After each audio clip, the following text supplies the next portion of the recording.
우리는 지금 생명의 축제를 위해서 기도하고 준비하고 있습니다. 특별 새벽 기도회를 시작으로 해서 우리 지난주에 사랑 나눔 바자회를 실시를 했고, 그리고 이제 11월 20일이 되어지면 가을 축제의 완성일 사랑 나눔 전도 축제가 있습니다. 이를 위해서 여러분들 많이 기도하고 계실 것이고 또 준비하고 계시리라고 믿습니다. 여러분 한 생명을 주께로 인도하기 위해서 작정하고 기도하는 것 하나님께서 응답하실 줄로 믿고 계실 줄로 저도 믿습니다. 네. 목사가 되고 보니까 이 응답하는 것에 대해서, 그러니까 응답이라는 게 하나님께 응답받는 거 말고 서로에 대해서 반응하는 것에 대해서 이제는 조금 제가 적극적이 되었다라는 생각이 듭니다. 올해 특별히 제가 한 해를 시작하면서 여러분들에게 축복합니다라는 말을 많이 하겠다. 여러분들의 축복을 많이 빌겠다. 제가 복을 줄 수는 없고 하나님께서 복을 주시기를 간절히 빌어드리겠다. 그래서 설교 가운데도 축복합니다, 소망합니다, 기원합니다, 제가 많이 말씀을 드리겠다고 했는데 여러분들은 어떻습니까? 저도 자리에 앉아서 예배할 때만 해도 할렐루야, 아멘, 축복합니다 이런 말 잘 못했어요. 쑥스럽기도 하고, 목사님들이 시켜도 목사님이나 잘하지 왜 자꾸 저거를 시키나. 그래서 이 참 마음에 별로 그렇게 썩 내키지 않았는데 자꾸 해보다 보니까 좋아요. 자꾸 하다 보니까 쉬워져요. 제가 가정에서 사랑한다는 말을 잘 안 해요.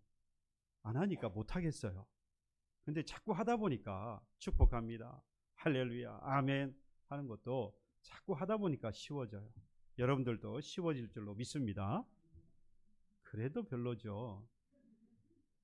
쉽지 않아요. 여러분들 앞에서 기도할 때 아멘으로 화답하고 앞에서 찬양할 때 여러분들의 마음이 함께 찬양이 되기 때문에 자연스럽게 할렐루야가 나오고 자연스럽게 아멘으로 화답하게 되어집니다. 그래서 여러분들 언제라도 하나님께서 하시는 일이라 또는 하나님의 은혜가 있다라고 믿어지는 바로 그때에 뭐로 화답한다고요? 아멘으로, 아멘으로 화답하는 것입니다. 아멘하여 하나님께 영광을 돌린다라고 분명히 말씀했어요. 하나님께 영광을 돌리는 것이, 그래서 하나님이 영광스러워지는 것이 우리의 마땅한 도리인데 아멘으로 할 때에 하나님께서 영광을 받으신다고 하니까 언제라도 여러분 하나님께 아멘으로 화답하고 하나님께 이한 것들을 드릴 수 있는 저와 여러분들 되기를 다시 한번 간절히 소망합니다. 영원한 생명이 하나님께 있음을 믿는다면 지금 세상에 살아가는 사람들 보십시오. 우리에겐 그 믿음이 있어서 불안하거나 또는 공포 가운데에 죽음이라고 하는 것에 대한 불안이나 공포 이런 거 없이 살아갑니다만은 세상에 살아가는 사람들은요, 이 죽음이라는 것 때문에 얼마나 불안해하고 얼마나 공포 가운데 살아가는 사람들이 많은지 모릅니다. 아니 다 그렇게 살아가요. 말은 죽음은 끝이지 라고 말하지만 그들 마음속에 태어나서 마지막 죽는 그 시간까지 살아가는 삶도 힘들고, 그리고 마지막 죽은 이후의 삶이 그들도 모르는 순간에 그들 마음속에, 그들 영혼 속에 있어요. 그래서 죽음을 이야기할 때는 항상 두려워합니다. 그리고 그 불안한 마음을 감출 수가 없는 거죠. 그래서 이 불안과 공포를 벗어나려고 세상을 살면서 잊어보려고 여러 가지 다른 것들을 막 해보지만 결국에 그날이 이를 것을 알고 여전히 불안과 공포 속에 살아가는 것이죠. 이를 해결할 수 있는 것이 무엇입니까? 바로 복음이잖아요. 바로 이 복음의 진리를 그래서 우리는 전해야 한다라고 하는 것입니다. 그래서 영원한 생명이 있는 생명의 축제로 여러분들 작정한 그 한 영혼을 주께로 인도하기를 간절히 소망합니다. 작정 안 하셨군요. 그러니까 아멘이 안 되는 거예요. 작정을 하셨으면 이 말이 너무 가슴에 와닿아서 그렇지, 내가 이를 위해서 기도하고 있고, 그러니 이 사람이 하나님 앞에 나와 그 복음을 듣고 변하여 대사람 되기를, 그런 마음이 생기니까 아멘으로 화답이 되는데 전혀 그런 거에 대해서 마음이 없으니까 너는 말해라, 나는 모르겠다. 그러니 아멘이 어디 있어요? 아멘은 너나 하시고 나는 모르겠습니다. 여러분, 영원한 생명의 축제가 마련되어 있습니다. 생명이 있음을 세상에 살아가면서 죽음의 공포와 그리고 두려움 속에 살아가는 사람들에게 전해서 이끌어내야 되지 않겠습니까? 우리가 그래서 이 자리에 있는 거거든요. 다시 한번 그 믿음이 저와 여러분들의 있기를 소망합니다. 그래서 영원한 생명이 있는 이 축제에 저와 여러분들 그리고 그들이 함께 가기를 간절히 소망합니다. 우리의 신앙생활을 돌아보면 여러 가지 질문을 하게 되는데요. 크게 세 가지로 질문을 정리해 볼 수 있습니다. 제가 질문을 정리한 건 아니고요. 여러 선배들이 또는 이 학자들이 이러한 신앙의 질문을 가지고 있다라고 정의를 했어요. 첫 번째 질문은 하나님은 나의 형편을 알고 계시는가? 두 번째 질문은 하나님은 정말로 나를 사랑하실까? 세 번째 질문은 내가 하나님을 위해서 무엇을 할 것인가? 여러분 어떻습니까? 여러분들의 형편을 하나님이 잘 아시나요? 감사합니다. 한 분 아멘 하셨어요. 제가 앞에 5분 동안 말씀을 드리고 한 분 이제 아멘 하셨어요. 하나님은 여러분들을 사랑하시나요? 감사합니다. 하나님은 여러분들의 형편을 아시고 여러분들을 분명히 사랑하시는 하나님입니다. 우리가 어디에서 알 수 있습니까? 사람이 하는 것만 봐도 알 수 있어요. 사람이 만들어낸 것 가운데 제가 참 놀라운 것이 바로 이 인공위성입니다. 이 GPS 시스템을 들여다보면 상공 약 한 12,000 마일, 그러니까 킬로미터로 우리로 하면 약 한 2만 킬로미터, 그 상공에 24개의 이 인공위성이 서로 연결이 되어져서 지금 여러분들이 운전하고 오늘 오셨죠. 그 차에 있는 내비게이션과 연결이 되어져서 내비게이션은 그냥 기계이고요. 그 GPS가 말하는 대로 지금 따라오지 않습니까? 그래서 각기 다른 지역에서 출발을 하고 그리고 목적지를 설정을 했고 각기 다른 시간에 여러분들 다 출발을 하셨어. 그리고 수백 수천의 그런 차가 같이 움직임에도 불구하고 다른 목적지에서 다르게 시작했고 다른 속도로 가고 있음에도 불구하고 하나의 오차도 없이 다 지금 오늘 이 자리에 오셨잖아요. 만약에 그게 잘못 인도했다고 한다면 여러분들이 다 알고 오셨으니까 필요 없으셨을지 모르겠지만 아마 제대로 오실 수 없었을 거예요. 사람이 만든 것도 여러분 이렇게 아주 놓치지 않고 아주 잘 안내하고 있어요. 다 보고 있다 이 말이죠. 하물며 하나님께서 만물을 창조하신 그 하나님께서 저와 여러분들의 상황을 모르시겠냐 이 말이죠. 사람이 만들어낸 것도 그 상황을 잘 이해해서 잘 평가하고 판단하고 분석을 해서 이것을 제대로 내어놓는데 만물을 창조하신 하나님께서 어찌 저와 여러분들의 삶을 모르고 환경과 여건을 모를 수 있겠냐 이거죠.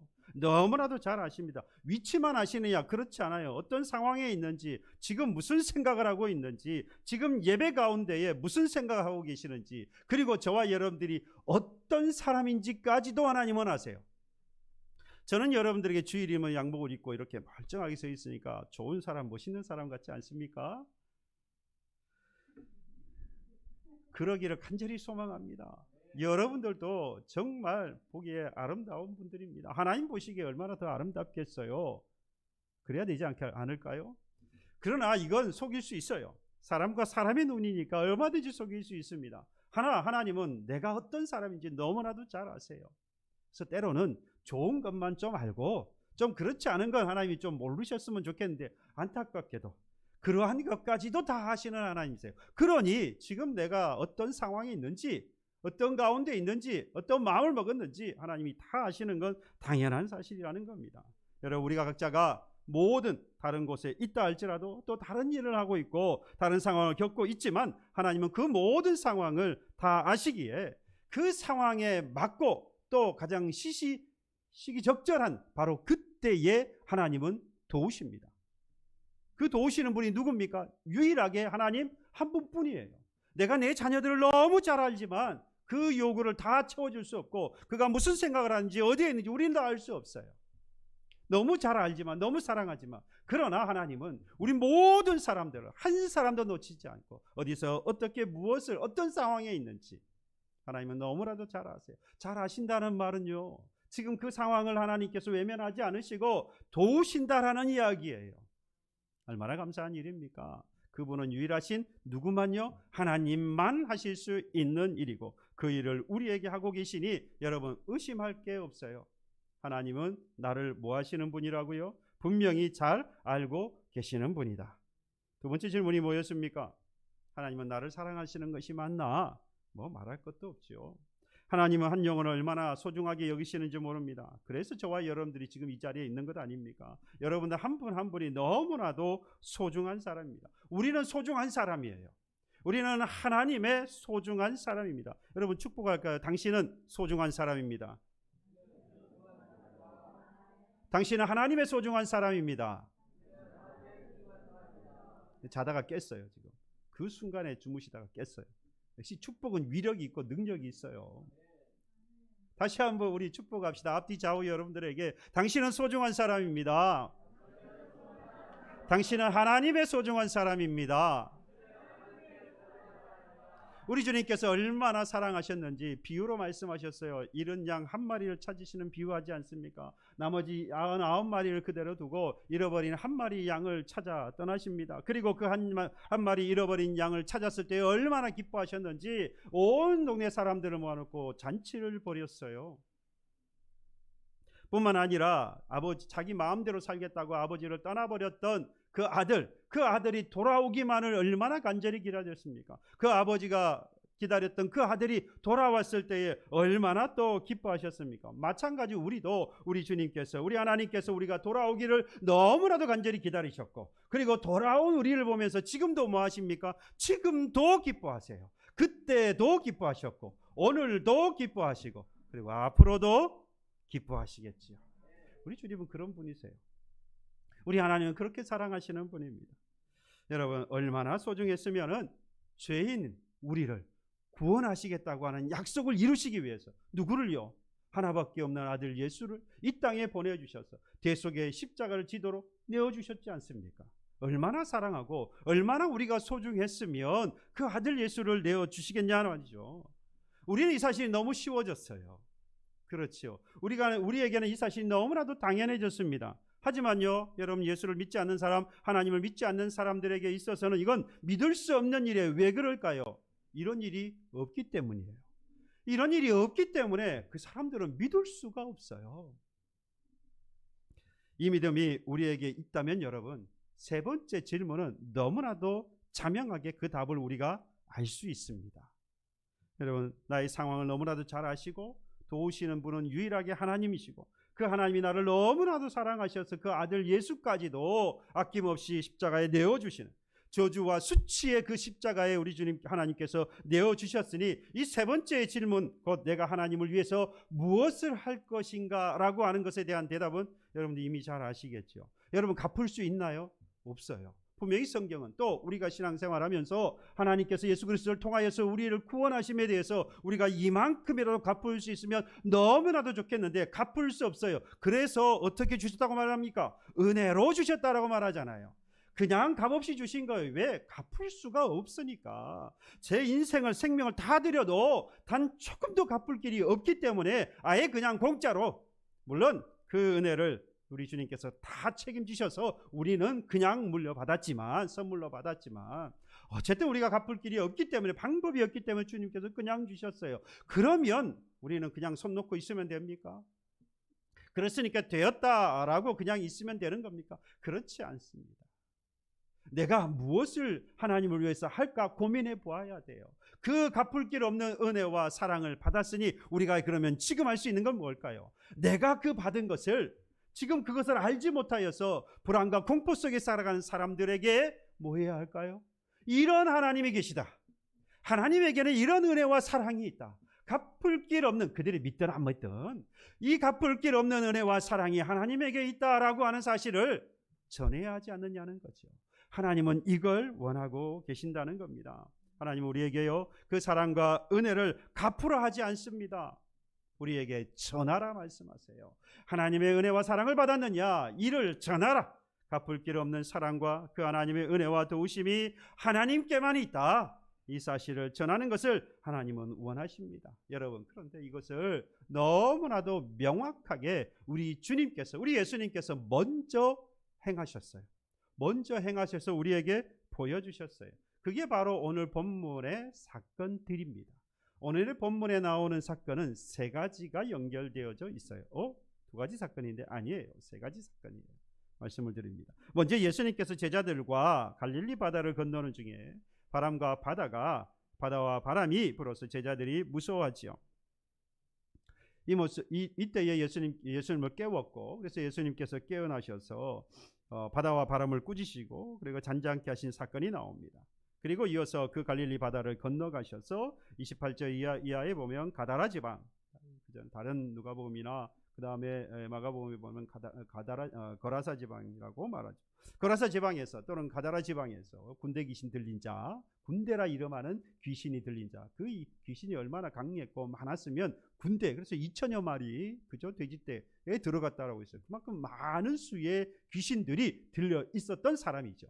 이 사람에게 주님께서 가셔서 그 귀신을 꾸짖으시고 쫓아내시는, 그래서 고치신 사건이 나옵니다. 그리고 세 번째 사건이 뭐냐? 그 9장 1절이에요. 예수께서 배에 오르사 건너가 본 동네에 이르셨다. 그러니까 그 갈릴리 바다를 건너가셔서 그 귀신 들린 귀신을 쫓아내시고 다시 그 바다를 뭐 하셨어요? 건너가신 것. 여기 이제 세 가지 다 사건이에요. 왜 세 번째를 이야기하는지는 말씀을 들어보시면 압니다. 자, 이러같이 세 가지 사건이 연결되어져 있어요. 보통 우리가 생각할 때에는 23절로 27절에 바다와 바람을 꾸짖으셨던 그 예수님의 사건과 그리고 귀신 들린 사람의 사건, 그리고 바다를 건너간 이후의 사건, 이러한 것들을 다 개별적으로 봅니다. 그런데 성경을 그렇게만 해석하는 건 아니에요. 어떤 하나의 주제를 가지고 예수님께서 말씀하시기도 하고 행동하시기도 합니다. 이걸 잘 볼 수 있어야 하죠. 보기에는 서로 다른 개별적인 사건으로 보입니다만은 이건 사실 한 가지를 이야기하려고 합니다. 이 세 가지 내용이 왜 그러냐? 이 요한복음을 제외하고 오늘 본문이 마태복음과 그리고 마가복음 5장과 그리고 누가복음 8장에 나와요. 내용이 조금씩 차이가 있긴 합니다만은 뭐 차이는 큰 차이는 아니고요. 좀 더 강조하고 있는 부분이 조금씩 다를 뿐이에요. 결국 같은 내용을 이야기하고 있고 심지어 순서도 같아요.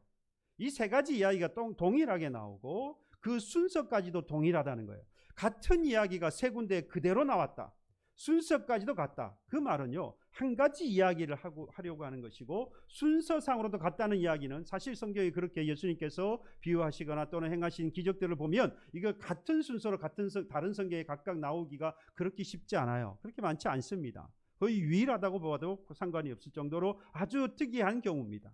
그렇다고 한다면 이 순서가 동일하게 나온다는 것 자체도 분명히 의미가 있다라는 거죠. 그래서 이 세 가지 내용을 순서까지 동일한 것으로 보아서는 분명히 순서에도 중요한 의미가 담겨 있다라고 우리가 예측할 수 있습니다. 성경은 여러분, 제가 지금 사용한 단어처럼 예측이라고 하는 단어를 사용해서는 안 돼요. 그러니까 성경을 예측해서 해석하는 것은 옳지 않은 해석의 방법입니다. 결코 예측해서 할 수 없어요. 그런데 제가 예측할 수 있는 거 뭐죠? 저와 여러분들이 이미 뭘 압니까?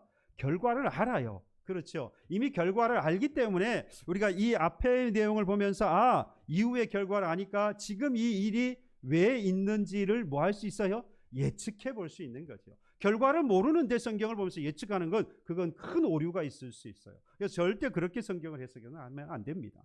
그러나 우리는 이미 이 결과가 왜 있었는지, 이 결과를 보면서 그 앞에 이야기가 왜 있게 되는지를 우리가 예측할 수 있죠. 이거는 문제가 되지 않는다는 겁니다. 그래서 본문의 사건을 다른 사건으로 보지 않고요, 연결될 사건으로 보아야 한다는 겁니다.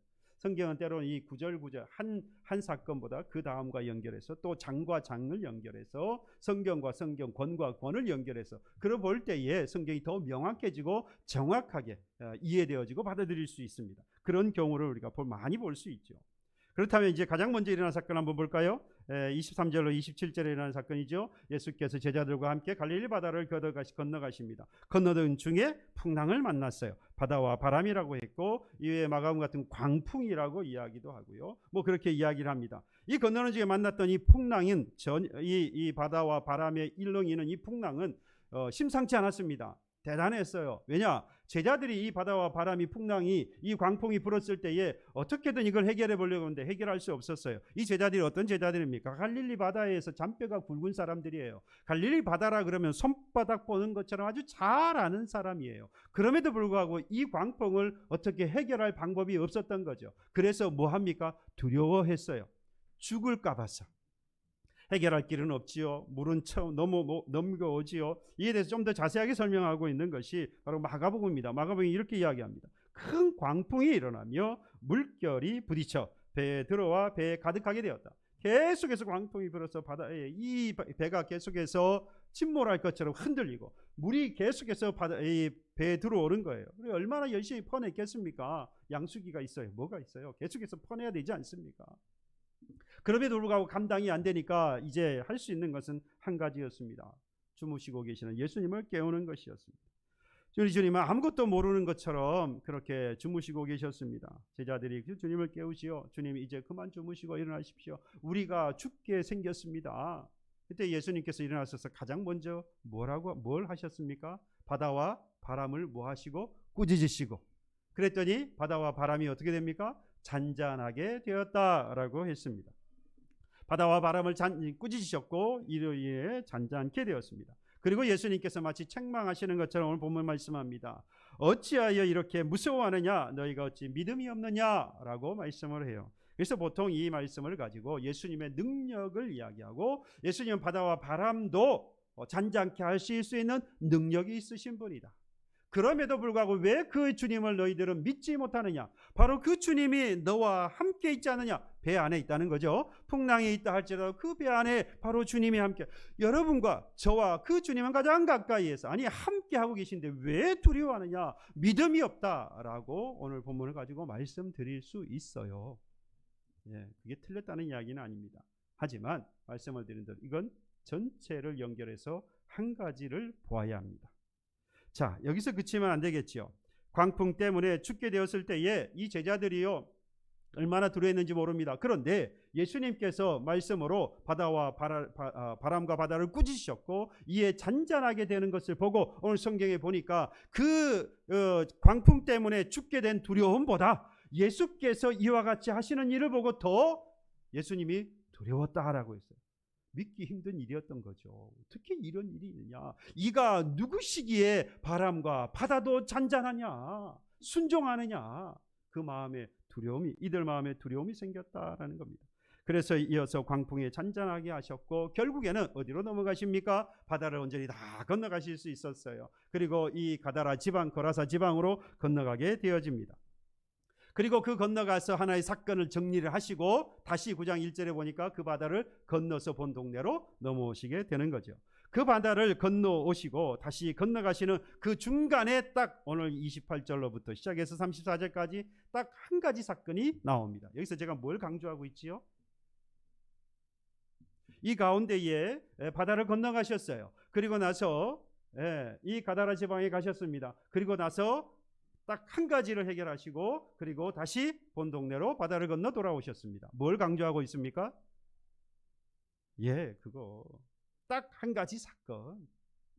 거기에 가셔서 가다라 지방, 거라사 지방에 가셔서 우리 예수님께서 하신 것은 딱 한 가지 일밖에 없어요. 그러니까 이 일 한 가지를 하기 위해서 지금 뭐 하신 거지요? 바다를 건너가고 있었습니다. 그 바다가 뭐 하고 있음에도 불구하고요, 광풍이 불어서 그 바다로 바람과 바다로 인하여서 배가 침몰하게 생겼음에도 불구하고 그 바다를 물리치시고 잔잔케 하시고 그 바다를 건너가셨다라는 겁니다. 풍랑 가운데서 결코 포기하지 않으시고 끝까지 바다를 건너갈 수밖에 없었던 이유, 예수님이 피곤해서 그런 게 아니에요.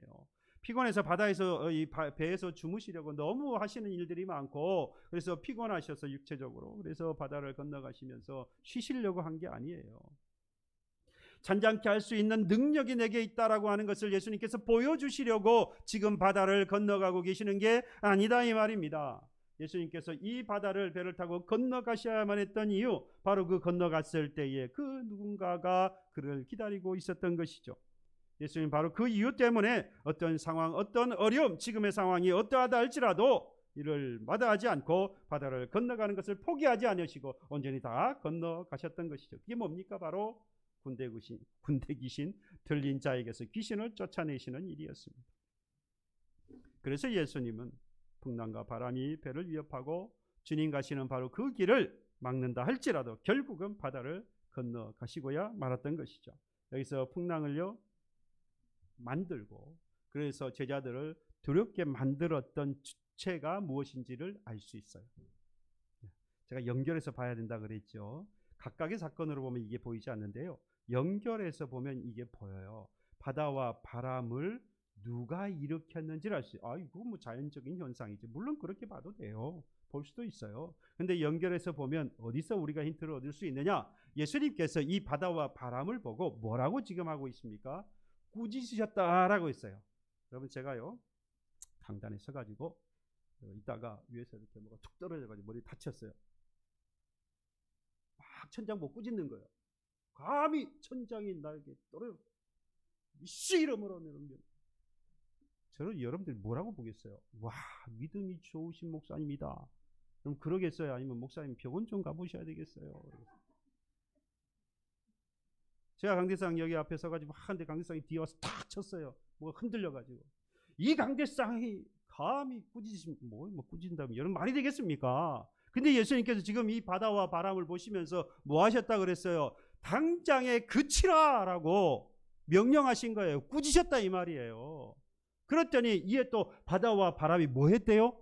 순종했어요. 잔잔하게 됐다 이 말이죠. 순종했다 이 말이에요. 지금 예수님께서는 이 바다와 바람을 뭐로 지금 대하고 있습니까? 하나의 인격체로 대하고 있는 거예요. 무생물이 아니에요. 바다와 바람은 그냥 자연적인 자연의 하나의 물체이지요. 물체예요. 인격체가 아닙니다. 그럼에도 불구하고 예수님께서 인격체로 대하고 있다는 것은 예수님께서 이미 뭘 알고 계셨던 겁니까? 이 바다와 바람을 일으키는, 광풍을 일으키는 것은 자연적인 현상이 아니라 그 누군가가 이 일을 만들어내고 있구나. 그게 뭐라는 걸 아셨던 겁니까? 바로 이 가다라 지방에 있는 군대의 귀신 들린 자가 이 바다와 바람을 광풍을 일게 해서 이것을 건너오지 못하게 하는구나. 그런데 예수님께서 이를 잔잔하게 만들어 보셨어요. 다시 말하면 이미 그 가다라 지방에 있는 군대 귀신 들린 자 이는 뭐 한 겁니까? 멸망한 것이죠. 잔잔케 되었다. 예수님께서 실제로 가다라 지방에 건너가셔서 군대 귀신 들린 자에게 말하지 않습니까? 그렇죠? 이 군대 귀신 자가 벌써 알았잖아요. 귀신들이 알았지 않습니까? 오늘 보면 귀신 들린 자가 소리를 지릅니다. 하나님의 아들이여, 우리가 당신과 무슨 상관이 있나이까? 예수님께서 뭐라고 말씀도 안 하셨어요. 그래, 때가 이르기 전에 왜 우리를 괴롭게 하려고 여기까지 오셨냐고. 못 오도록 내가 만들었는데 왜 여기까지 오십니까? 결국 예수님께서 귀신을 다 쫓아내셨습니다. 그리고 이 사람이 온전하여졌습니다. 여러분, 군대 귀신 들린 자에게서 귀신만 쫓아내시고 그리고 나서 더 이상 일을 하셨습니까? 안 하셨습니까? 더 이상 일하지 않으셨어요. 나머지 두 복음서, 그러니까 공간 복음서 모두가 다 이 사건 이후에 가다라 지방에 가서 무슨 일을 하셨다는 이야기가 없어요. 오직 이 한 가지 사건만 있고 그리고 나서 다시 뭐하고 갈릴리 바다를 배를 타고 돌아가서 본동네로 가셔버리셨어요. 그러니까 지금 이곳에 오신 이유는, 바다를 건너가시는 이유, 광풍이 불고 있는 그 바다를 건너가셨던 유일한 이유는 바로 이 고라사 지방, 가다라 지방에 있는 군대 귀신 들린 자 이 사람 때문에 예수님께서 가셨다라는 이야기입니다. 예수님께서 이 귀신 들린 한 사람, 한 영혼을 구원하는 일이 그렇도록 뭐한 거지요? 중요했던 거예요. 그 한 영혼을 구원하시기 위해서 바다를 건너오시는 수고를 마다하지 않았습니다. 그 한 영혼을 구원하시는 후에는 그대로 바다를 다시 건너가시잖아요. 그 한 영혼을 너무나도 귀하게 여기시는 예수님을 보면서 여러분과 저는 과연 이 세상을 살아가는 한 사람, 한 영혼을 얼마나 귀하게 여기고 계십니까? 예수께서도 한 영혼 때문에 풍랑을 마다하지 않으시고 그것을 귀찮아하지 않으시고 포기하지도 않으시고 가고 계시는데, 우리는 과연 한 영혼을 위해서 어떻게 또는 무엇을 하고 있습니까? 우리는 많은 핑계를 댑니다. 더 이상 복음을 전할 수 없다.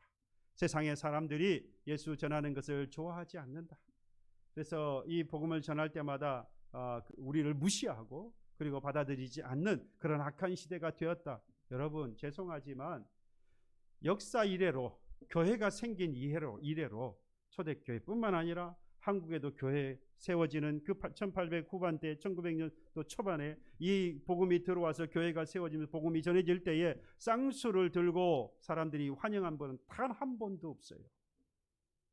그 어느 때도 그 누구도 쌍수를 들고 복음을 전해주는 걸 너무 기뻐하며 받아들인 경우가 없다 이 말입니다. 그 복음을 받아들이고 나서 변하여 새 사람 되니까 그 은혜에 감사하고 할렐루야로 쌍수를 들고 하나님께 찬양하고 영광을 돌리지, 그 전까지는 어느 시대나 누구나 그 복음을 기뻐하며 받아들이지 않았어요. 그럼에도 불구하고 지금 우리가 뭐라고 말합니까? 예수를 안 받아들여. 그래서 복음을 전해봐야 별 의미가 없어. 이제는 아이들도 없고 또 믿으려고 하는 사람도 없고, 그래서 복음을 전하는 것은 더 의미가 없다라고. 그래서 뭐 하죠? 포기해요. 아이들이 없다고요? 줄어들어도 뭐예요? 수적으로 줄어들었어요. 그게 사실이죠. 근데 여러분, 예수 안 믿는 아이들이 얼마나 많은 줄 압니까? 돌아다니는 아이들에게 물어보세요. 교회 다니냐고. 안 다니는 아이들이 태반입니다. 이유는 여러 가지가 있죠. 학교도 다녀야 되고 공부도 해야 되고 학원도 다녀야 되고 부모님이 못 가게 해서, 요즘 같으면 코로나 때문에 뭐 이유요 천차 너무나도 많습니다. 그건 그들의 이유이고, 우리는요, 우리는 어떠는 겁니까? 우리에게는 주님께서 보여주신 것처럼 그 한 영혼을 바라보고 있어야 하는 거예요. 주님이 그러하셨던 것처럼 우리도 무엇 때문이라고 말하지 말고요, 풍랑 때문이라고 말하지 말고, 그것을 핑계대지 말고, 우리 주님도 풍랑을 마다하지 아니하고 그 바다를 건너가셨던 것처럼, 그 군대 그 신들린 자 하나를 위하여서 건너가셨던 것처럼 포기하지 않으시고 귀찮아하지 않으시고 가셨던 것처럼 우리도 건너가야만 하는 것입니다. 무엇을요? 풍랑을요. 여러분, 이전에는 마치 그러하지 않았던 것처럼 우리가 핑계를 대고, 지금에 살아가는 사람들이 우리를 환영하지 않는 것처럼 복음을 시도하는 것처럼 말하는 것은 그저 핑계일 뿐입니다. 한 영혼을 향하여서 복음을 전하기를 우리는 포기하지 말아야 합니다.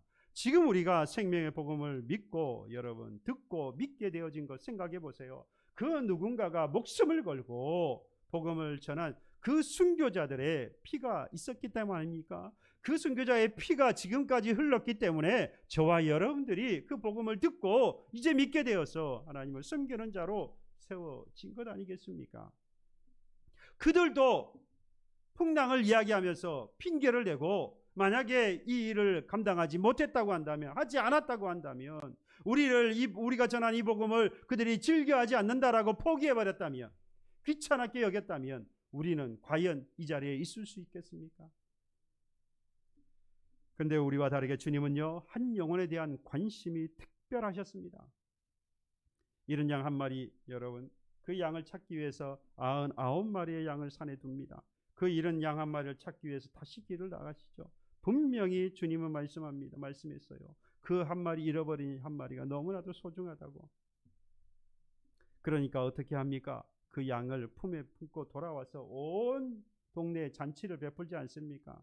모든 사람을 초청해 놓고 그 찾은 한 마리 양으로 인하여서 너무나도 기뻐하고 있습니다. 여러분, 이러한 말씀을 절대적으로 논리적으로 봐서는 안 돼요. 논리적으로 이해하거나 해석하려고 하면 안 됩니다. 아니, 잃어버린 한 마리만 중요하냐? 99마리 그거 어떻게 되려면, 그 놔뒀다가 어떻게 되면 어떻게 하려고, 어떻게 그럴 수가 있느냐? 여러분, 이렇게 논리적으로 이야기하는 게 아니에요. 뭐지요? 주님의 관심사, 주님의 마음이 어디 있는지를 보여주는 것 아닙니까? 잃어버린 한 드라크마도 마찬가지입니다. 한 드라크마를 찾으러 나가서 그것을 찾았을 때에 잔치의 비용, 그것을 찾아서 기뻐서 잔치를 하는데요, 그 잔치의 비용이 한 드라크마보다 훨씬 더 많아요. 많이 들 수도 있지 않습니까? 그러면 이건 잘못된 거잖아요. 제가 여러분들 이렇게 사역을 하고 목회를 한다 그러면 혹여 반대하실 분이 계실지도 모르겠어요. 인풋 아웃풋이 맞아야지. 투자했으니까 그에 대한 이 뭔가 결과물이 나와야 되지 않습니까? 투자는 이렇게 했는데 결과물이 없으니 이건 당신이 목회를 잘못해서 그런 겁니다 라고 하지 않을 줄로 저는 믿고, 오직 복음을 위하여서 전폭적인, 오직 하나님의 말씀에 따라 순종해서 주님의 관심사를 보고 한 영혼을 위해서라고 하면 우리가 가진 모든 것들을 다 들여서라도, 왜요? 주님의 관심사는 바로 그 한 영혼에게 있기 때문입니다. 들어가는 비용이 아니라 우리 주님의 관심사는 바로 잃어버린 한 영혼에 주님께서 관심을 갖고 계셔요. 주님은 잃어버린 한 영혼을 위해서라면요, 어떤 대가도 치를 준비가 다 되어 있으셨습니다. 그래서 십자가에 죽으셨죠. 지금 주님의 눈에는 잃어버린 한 영혼밖에 보이지 않습니다. 우리는 이런 주님의 관심사를 이해할 수 있어야 해요. 주님의 그 마음을 이해하고요. 그리고 주님의 이 열정을 이해하고 우리도 가져야 하는 거죠. 그리고 그 주님의 마음을 우리가 그래서 뭐라고 말합니까? 본받아 행한다. 20세기의 성자라 불리는 마더 테레사 수녀님의 그 삶을 들여다보면 흑빈자나 병자나 또는 고아나 노인들 평생을 돌보았죠. 그의 삶이 드러나게 된 것은 노벨 평화상을 받고 난 이후입니다. 그 전까지만 해도 이러한 사역을 했음에도 불구하고 잘 드러나지 않았어요. 그 이전까지도 여전히 이 마더 테레사 수녀님은 전 세계 126개국 그리고 각 나라의 한 600여 곳에 사랑의 집을 만들어서 버림받은 사람들을 돌보았습니다. 이 마더 테레사 수녀님이 고백한 게 있어요. 한 영혼에 대하여서 그가 고백한 고백이 있습니다. 한번 들어보십시오. 난 결코 대중을 구원하려고 하지 않습니다. 난 다만 한 개인을 바라볼 뿐입니다. 나는 한 번에 단 한 사람만을 사랑할 수 있습니다. 한 번에 단지 단 한 사람만을 껴안을 수 있습니다. 단지 한 사람씩만 당신도 내가 하듯 그렇게 한번 시작해 보십시오. 나는 한 번에 단 한 사람만을 붙잡습니다. 만일 그렇게 하지 않았다면 지금까지 4만 2천여 명이 넘는 그 사람을 붙잡지 못했을 것입니다. 지금까지 내가 한 모든 일은 바다에 물 한 방울을 보탠 것에 지나지 않습니다. 그렇지만 내가 물 한 방울을 거기 보태지 않았다면 지금 바다는 그 물 한 방울이 부족했을 것입니다. 당신 자신에게도 마찬가지입니다. 당신의 가족에게도 또 당신이 다니는 교회에게도 마찬가지입니다. 그냥 시작하는 것입니다. 한 번에 한 사람씩 작은 일들에 충성하십시오. 당신을 키우는 힘은 바로 거기에 있습니다. 우리는 그다지 거창한 일을 할 수는 없을지 모릅니다. 그러나 작은 일들을 큰 사랑으로 할 수는 있습니다. 내가 작아서 작은 일 하나를 할 수 있어요. 하지만 그 사랑은 뭐하죠? 클 수 있다는 거죠. 우리에게는 얼마나 대단한 일을 하고 있는가 하는 것이 중요한 것이 아니라 그 일을 얼마만큼 사랑하고 있느냐가 중요한 것입니다. 거창한 일들을 할 수 있는 사람은 많지만 사소한 일들을 즐겨하는 사람은 별로 많지 않습니다. 여러분, 오늘 우리에게 있어서 중요한 것은 많은 영혼이 아니라는 거예요. 바로 한 영혼이라는 것입니다. 지금 우리에게 필요한 것은요, 광풍을 이기고 군대 귀신 들린 자에게 찾아가시는 예수님처럼 무한 영혼을요, 한 영혼에 대한 우리의 관심을 일깨우는 일이고 우리의 가치관을, 신앙관을 거기에 세우는 것이 중요합니다. 물론 스스로 크다고 생각하는 어떤 분에게는 한 영혼을 돌보는 것은 아주 사소하고 이 마더 테레사 이야기처럼 하찮은 일로 여겨질 수도 있을지 모르겠습니다. 그러나 우리 주님은 달랐어요. 군대 귀신에 들린 그 한 영혼, 그 한 영혼을 구원하시기 위해서 풍랑이 이는, 광풍이 이는 그 갈릴리 바다를 건너가기를 마다하지 않으셨습니다. 이 세상에 예수님께서 오신 것도 마찬가지 아니겠습니까? 주께서 이 세상에 오셔서 죽으신 것, 구원하셔야 할 여러분들 많은 사람이 있어서가 아닙니다. 세상에 그게 말이 돼요. 여러분, 예수님께서 이 땅에 오셔서 모든 인류를 구원할 능력을 가지고 계십니다. 그리고 모든 사람을 구원하시라고 부르셨어요. 그래서 청하셨습니다. 하지만 구원하시기에는 한 사람 한 사람에게 오셔서 성령을 통하여 오셔서 한 사람 한 사람을 구원하시는 거예요. 우리 무리 전체를 구원하시는 게 아니에요. 우리 모두를 주님께서 이 시간 구원하시는 게 아닙니다. 한 사람 한 사람을 주님께서 만나시고 그 한 영혼 한 영혼을 아셔서 그들을 구원하시는 것이죠. 주님이 구원하셔야 할 영혼, 구원하셔야 할 한 영혼, 바로 이 한 영혼만 있다고 할지라도 이전에 우리 주님께서 십자가를 지시기 위해 이 땅에 오셨을 거예요. 무리가 아니라. 예수님이 한 무리로 사랑한 것이 아니라 오직 나 하나를 개인적으로 아시고 사랑하셨어요. 삭개오를 아시고 사랑하셨습니다.